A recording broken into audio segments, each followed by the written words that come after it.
அழகாக இருக்கிறது. அது என்னுடைய கணிப்பு. உங்கள் பார்வையில் அது மேலும் அழகாக தெரியும். காரணம் சுயம்பரம் வேறு நடந்திருக்கிறது. வித்தியாசம் இருக்கிறது. நான் முன்பு இதை நகரமாக பார்த்தேன். இன்று என் நாடாக தெரிகிறது.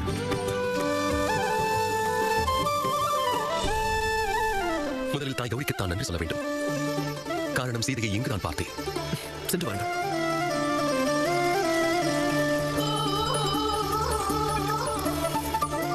அம்மா, உங்களுடைய அருள் ஆசையினால் என் மனதின் ஆசைகள் நிறைவேறிவிட்டது. என் வேண்டுதலை தாங்கள் முழுமையாக நிறைவேற்றினீர்கள். என் மகிழ்ச்சியையும் நன்றியையும் தெரிவிக்கவே வந்தேன். உங்கள் ஆசை இல்லாமல் இது சாத்தியமே இல்லை அம்மா. சுயம்பர மண்டபத்தில் நான் மட்டும் உறுதியான நம்பிக்கையோடு இருந்தேன். அதை நிறைவேற்றிவிட்டீர்கள் அம்மா. ஆசை இருவருக்கும் கிடைத்துள்ளது. நன்றியை நீங்கள் ஒருவர் கூறுவதா?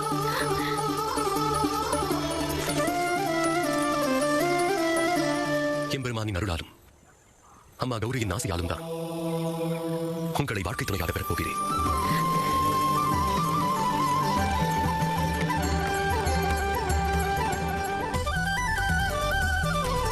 தீபம் விழிகள் ஏற்ற இதயம் தீயாய் எரிந்ததே.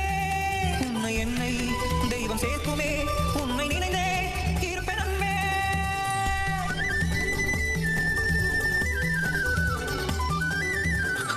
நீங்கள் இதற்காக என் காலில் விழுகிறீர்கள்? இது தவறு. நீங்கள் நினைப்பவர் நான் அல்ல. காட்டு சுயம்பரத்தில் அண்ணன் ராமன் தான் வில்லில் நாணை ஏற்றினார். நான் அவருடைய தம்பி. நான் காலில் விழதான் குனிந்தேன் என்று யார் சொன்னது? ஒரு பெண் அவருடைய வாழ்வில் 3 பேர் காலில் மட்டும் தான் விழுவாள். தன்னை பெற்றவர், தனக்கு கல்வி போதித்தவர், அதோடு அவள் கணவர். இது எதுவுமே நீங்கள் கிடையாது. அப்படி இருக்க உங்கள் காலில் ஏன் விழப்போகிறேன்?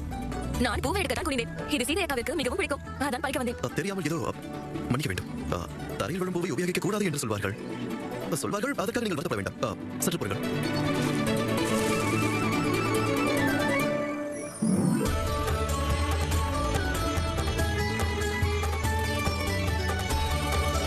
இந்த பூ உங்களுக்கு அல்ல, என் அன்னிக்காக. ஒன்று கேட்கலாமா? நீங்களே கேளுங்கள். இல்லை, பெண்களுக்கு தான் எப்பொழுதும் முன்னுரிமை என்பார்கள். அவ்வாறே ஆகட்டும். என் சந்தேகம் இதுதான். வில்லை எடுக்க நீங்கள் எதற்காக தாமதமாக வந்தீர்கள்? குருவின் கட்டளை அது. வில்லை யாரும் எடுக்கவில்லை என்ற போதும் உங்கள் முகத்தில் கவலையே தெரியவில்லையே. காரணம் கௌரியின் ஆசை இருந்ததால் என் மன விருப்பம் நிச்சயம் நிறைவேறும் என்று தெரியும். மாலையை அணிவிக்கும் பொழுது உங்கள் கண்களில் ஒளியை பார்த்தேன். முன்பே நான் தான் கணவன் என்று முடிவு செய்து விட்டீர்களோ? அதை முடிவு செய்ய நான் யார்? அது இறைவனுடைய செயல். மிதிலைக்கு நீங்கள் வருவதற்கு முன்பே பாராட்டக்கூடிய செய்தியாக வந்து சேர்ந்து விட்டது. ஒருவேளை குருதேவை இங்கு அழைத்து வரவில்லை என்றால்? அழைத்து வருவார். அவர் பெரும் முடிவாக இருக்கலாம். ஆனால் எம்பெருமானின் முடிவையும் அன்னை கௌரியின் கட்டளையையும் நிறைவேற்றித்தான் ஆக வேண்டும். என்னை பற்றி தெரியாமல் இவ்வளவு நம்பிக்கையா? பூமியிலிருந்து வந்தவளாயிற்றே. சந்தித்த அன்றே மனதை பறிகொடுத்தேன். வெளியில் விழுந்த உங்கள் உருவம் என் இதயத்தில் நுழைந்து விட்டது. மாமன்னன் ராவணன் முயற்சி செய்தாரே, அது பயத்தை கொடுக்கவில்லையா? இல்லை.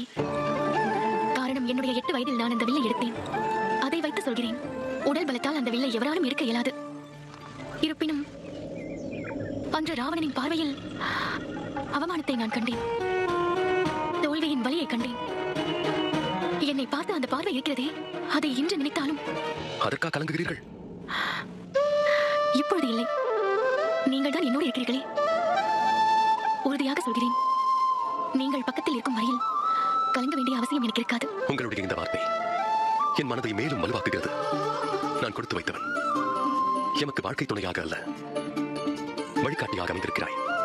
நிலை நில்லாது உணர்வுகள் ஒன்றிட ஒருவரை ஒருவர் உள்ளம் ஈர்த்திட பரிசிலை அண்ணல் வாழ்விழி நங்கை இருவர் நீதயமும் ஒன்றாய் கலந்தன.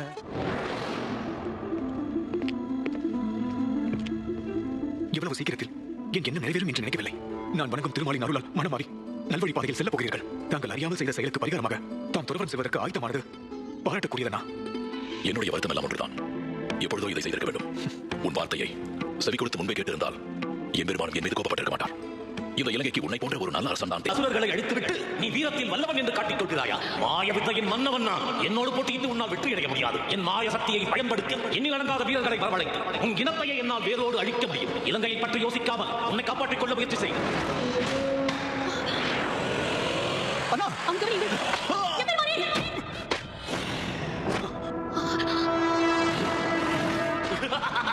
என்ன சூப்பனகை உலை நடுங்கி விட்டதா? நீ உன் கணவனுக்கு துரோகம் செய்திருக்கலாம், ஆனால் நான் செய்ய மாட்டேன். உன் அண்ணனை அழித்த பிறகு இந்த இலங்கைக்கு உன்னையை பட்டத்து ராணி ஆக்குகிறேன். நான் பாதாள லோகத்துக்கு புறப்படுகிறேன். நீ பாதாளத்தில் ஒளிந்தாலும் எங்கு மறைந்தாலும் என்னிடமிருந்து முன்னால் தப்பிக்கவே முடியாது. 10 லோகத்தை ஆட்சி செய்யும் என்னுடைய அடுத்த குறி பாதாள லோகம். அந்த லோகத்தில் நீ எங்கு ஒளிந்தாலும் தேடி அங்கும் வருவேன். உன்னை பிடித்து அணு அணுவாக சித்திரவதை செய்து உன்னை கொள்வேன்.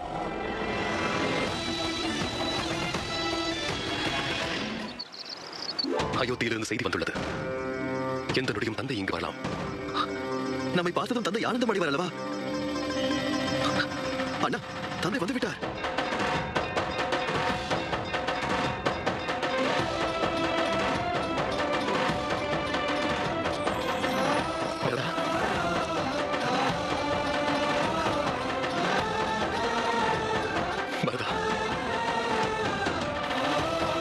லட்சுமணா,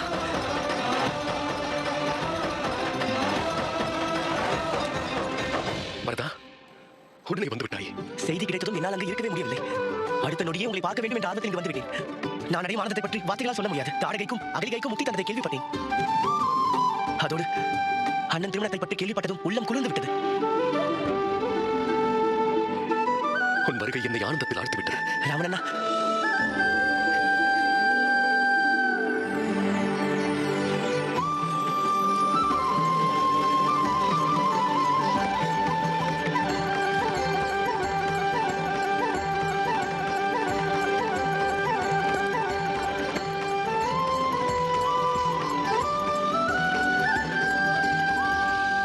ராமன் சீதை திருமணத்திற்கு அயோத்தியை சேர்ந்த எல்லோரும் வந்துவிட்டார்கள்.